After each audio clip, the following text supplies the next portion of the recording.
Hello बच्चों, welcome to Unacademy. Dear students, आज का जो हमारा पर्टिकुलर टॉपिक है वो है ओसीडी। जैसा कि हम बात कर रहे हैं नोरसेट एग्जाम के अंदर हमने मेंटल हेल्थ सब्जेक्ट को यहाँ पे कवर किया है। प्रीवियस सेशंस के अंदर हमने एंजाइटी के बारे में, डिप्रेशंस के बारे में, गैड यानी कि जर्नल एंजाइटी डिसऑर्डर्स के बारे में बात की। वहीं आज का जो हमारा टॉपिक रहने वाला है ऑब्सेसिव कंपल्सिव डिसऑर्डर, ये पर्टिकुलर हमारे पास एक कैरेक्टरिस्टिक्स है या क्रोनिक स्टेज है, हम ऐसा कह सकते हैं एंजाइटी की। दूसरे शब्दों में हम यहाँ पर बात कर सकते हैं, जो एंजाइटी के बारे में हमने पढ़ा है उसका हमारे पास में हमें क्या देखने को मिल रहा है, ये एक क्रोनिक स्टेज देखने को मिलता है। इसके सिम्टम्स क्या होते हैं, पर्सनैलिटी डेवलपमेंट कैसे हमें चेंज देखने को मिलेगा, आज हम यहाँ पर ये डिस्कशन करने वाले हैं। तो पर्टिकुलर सबसे पहले तो बात करें ओसीडी है क्या। हमारे पास ओसीडी की बात करें तो हमारे पास में ओबेसिव कंपल्सिव डिसऑर्डर है। इट इज ए फीचर से पैटर्न ऑफ अनवांटेड थॉट।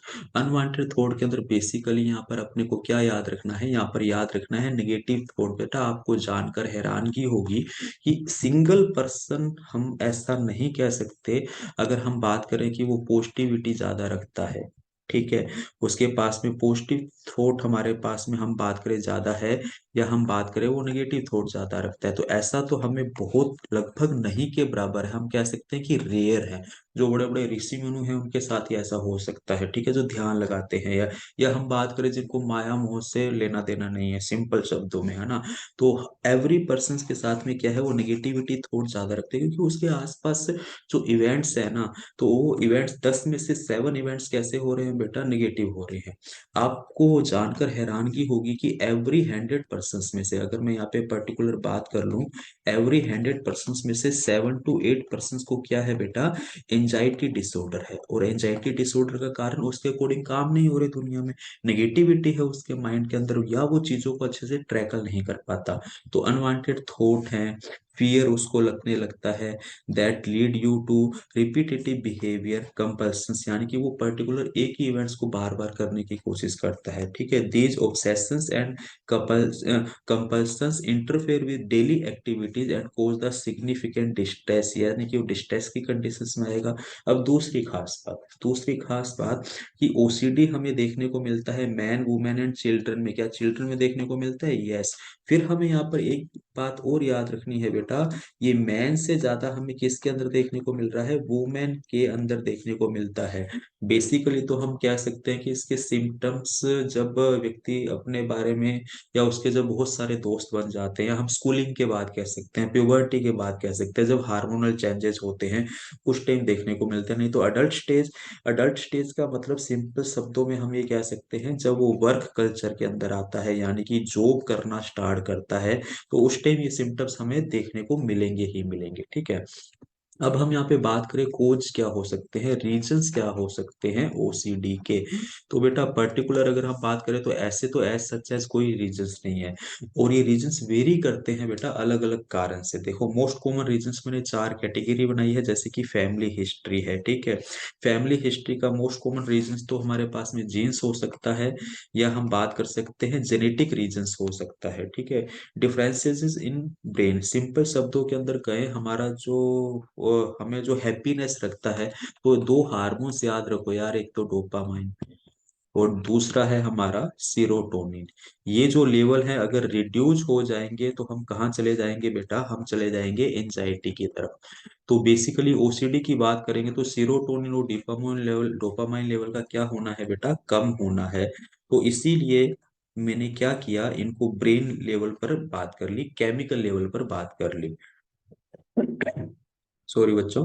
तो यहाँ पर कह सकते हैं केमिकल इन ब्रेन, दूसरे शब्दों में हम कह सकते हैं इसको न्यूरो न्यूरो जो हमारे पास में ट्रांसमीटर हैं उनकी इंटरफेरेंस के कारण देखने को मिलता है, यानी कि उनका जो लेवल है बेटा वो हमारा क्या हो रहा है, अल्टर हो रहा है और बेसिकली रिड्यूस हो रहा है। तो ये एक रीजंस है।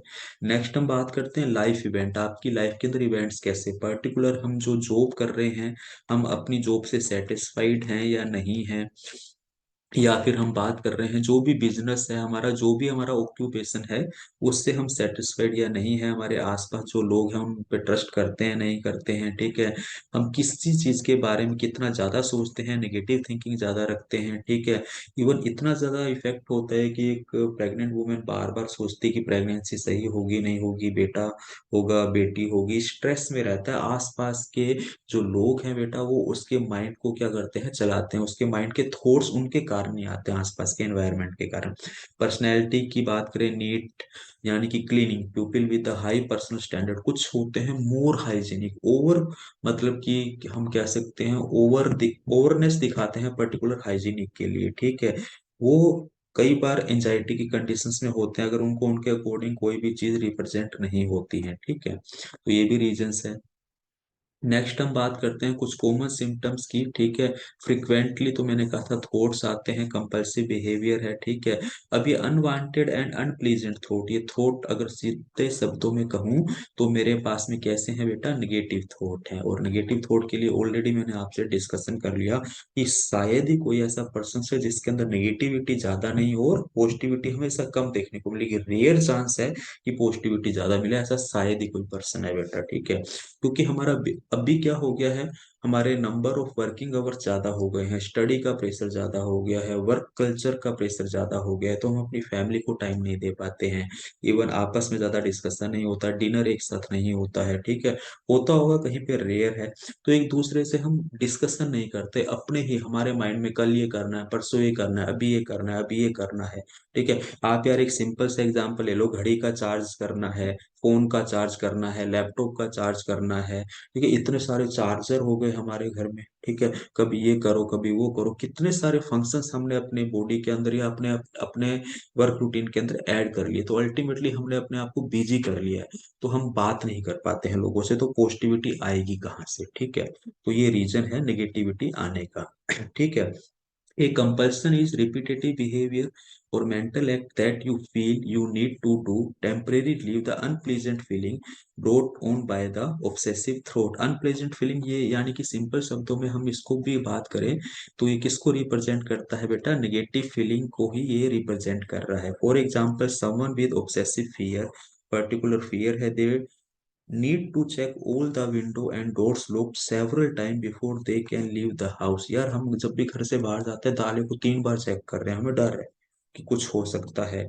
2 बार चेक करेंगे, कोई 3 बार चेक करेगा, विंडो चेक करेगा। तो ये अगर ऐसा लंबे टाइम तक रहेगा तो उसको हम किस कैटेगरी में लेके जाएंगे बेटा, ओसीडी कैटेगरी के अंदर लेकर जाएंगे। इस कंसेप्ट को भी आपको यहाँ याद रखना है। नेक्स्ट हम बात करते हैं सिम्टम्स ऑफ ओसीडी।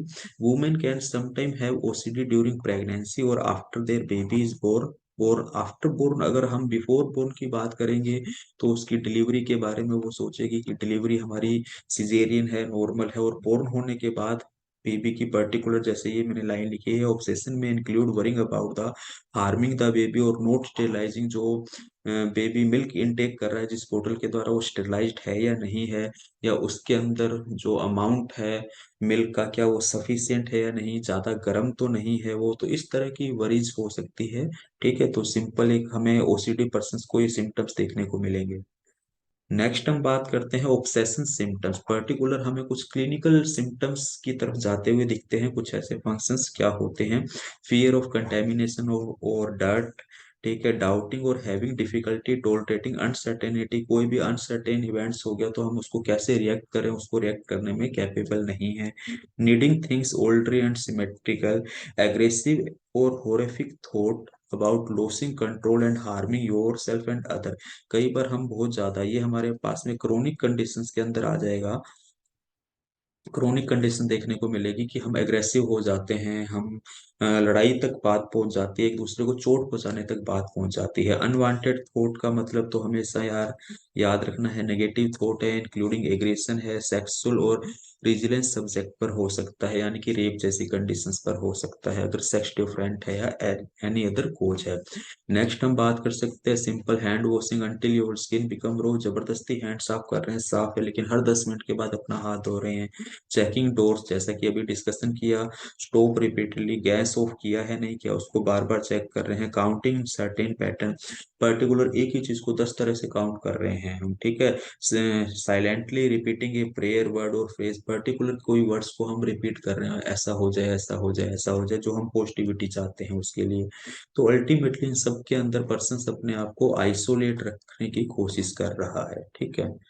नेक्स्ट हम बात करते हैं ट्रीटमेंट। जब भी हम ट्रीटमेंट की बात करेंगे तो मोस्ट कॉमन ट्रीटमेंट तो मेरे पास में सीबीटी है, और ये हमारे पास में बेटा मोर इफेक्टिव, अगर हम बात करें, ट्रीटमेंट है देन द मेडिसिन ट्रीटमेंट। ये भी अपने को याद रखना है, बेंजोडाइजिपिन जो बेसिकली हम यूज करते हैं, तो मेडिसिन ट्रीटमेंट से बहुत बेटर है।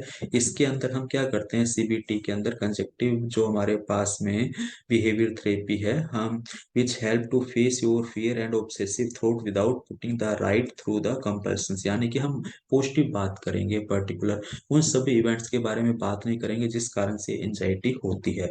और पर्टिकुलर अगर मैं मेडिसिन की बात करूं तो इसके अंदर हम सिलेक्टिव सेरोटोनिन रीअपटेक इनहिबिटर्स, जो एंटी डिप्रेसेंट मेडिसिन की फॉर्म के अंदर अवेलेबल है मार्केट में, उनको यूज करते हैं। लेकिन हमेशा याद रखिए कि ये हमारे पास में बेटा एक टेम्परेरी ट्रीटमेंट है, ठीक है।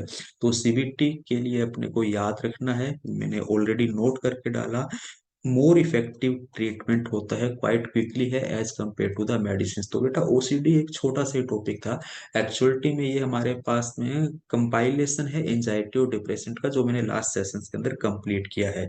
तो ओसीडी क्या है, पर्टिकुलर डिप्रेशन और एंजाइटी के सिम्टम्स ही हैं हमारे पास, और नेगेटिविटी के कारण आता है, ठीक है। तो आई थिंक आपको ये टॉपिक अच्छा लगा होगा। मैंने लास्ट सेशंस के अंदर बेटा एक एमसीक्यू लिया था, उसका रिस्पॉन्स देना मेरे को, एंजाइटी डिप्रेशन पे किस तरह के क्वेश्चंस आपको, पैटर्न मैंने कोशिश की है सभी क्वेश्चंस मोस्ट इंपॉर्टेंट लेने की, जो आपकी सक्सेस रेट को इंक्रीज करेंगे।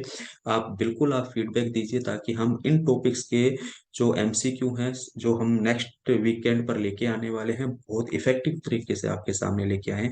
और जैसा कि आप कर रहे हैं बेटा, हमारे चैनल्स को लाइक और सब्सक्राइब करते रहिए, अपने मित्रों को बताते रहिए, और नेक्स्ट सेशंस में मिलते हैं आपसे नए टॉपिक के साथ। Thank you.